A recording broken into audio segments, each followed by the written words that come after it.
right, so we talked about this mammal ancestor that shows up about 300 million years ago, and we can see this here. And I'm going to ask you to pause until we're done with some discussion here. Well, after that mammal ancestor shows up, we get, because remember we had animals, then we had mammals, and I'm going to focus on one particular lineage of mammals, because I like them, and you like them. Canids. Canids. What's that look like to you? Coyote. A dog. Looks like a coyote, looks like a dog, looks like a wolf. Any of those are reasonable answers. It's a canid, and the ancestor of the coyote and the dog and the wolf wouldn't have looked exactly like any of them, but it looks similar. When we go to the Carnegie, shortly after Thanksgiving, I'm aiming for the Tuesday after Thanksgiving break, we will look at the evolutionary history of some canids, and we'll actually look at skeletons of some prehistoric canids. It's pretty cool. I include the canid because one year we did, along with this, we did a close reading of a book called Dog's Best Friend. And it is a history, an evolutionary natural history of a particular species, and this is why this next slide is in here, that many of us are pretty fond of. That's a dog. That is a mutt. That is a generic dog. That's a mixed breed. But dogs show up about 20,000 years ago. So dogs as a species have been here a little bit less time than humans have. There are some folks who will say, well, who domesticated who? But, we've had a long-term relationship. Us and dogs, we've got a long-term relationship going. 20,000 years of history. So, with all of that, cat domestication is a harder question. And that's one that I don't know a whole lot about, but I would love to do some research on if I had the time to do it. Dog domestication is pretty clear, and there are some pretty good data on when and where dogs were domesticated, but cats I think are a whole lot trickier.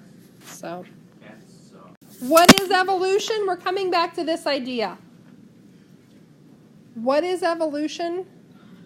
It is a biological change over many generations, but really, what is evolution? Well, it's a shift in the distribution of traits. It's a shift in the frequency of the genes that cause those traits within some population. So we can think about the dog example. I'll give you a moment to keep writing.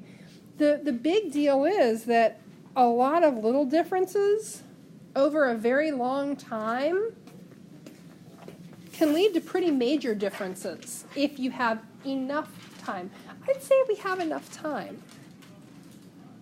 Looking at this, I would say that we have plenty of time. So what is the distribution of a trait? That's what we're going to start to examine tomorrow. I'm going to pass out your variation lab. And you can keep it here if you need to. Because you're going to do some pre-lab questions. Tomorrow, what you're going to start doing is measuring. You will be in groups of 2. You'll be paired up with one other human.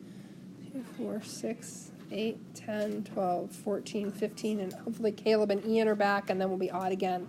But it's a shift in the distribution of a trait. So let me actually show you a little bit what that looks like.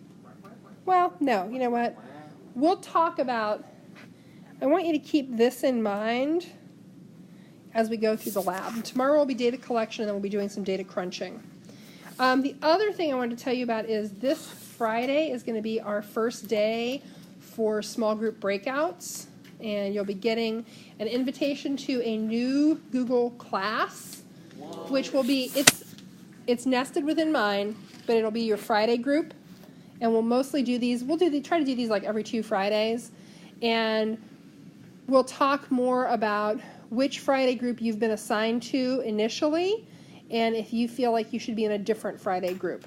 And we're going to talk more about that on Friday, but we're also going to start some individual conferences starting on Wednesday probably, and in the course of those, will look at what your goal was for biology for yourself, whether you're on track to hit that goal, and what you need to do if you're not on track to hit that goal to make sure you get there. So let me give you the variation lab, and you can start reading the intro paragraph and do the pre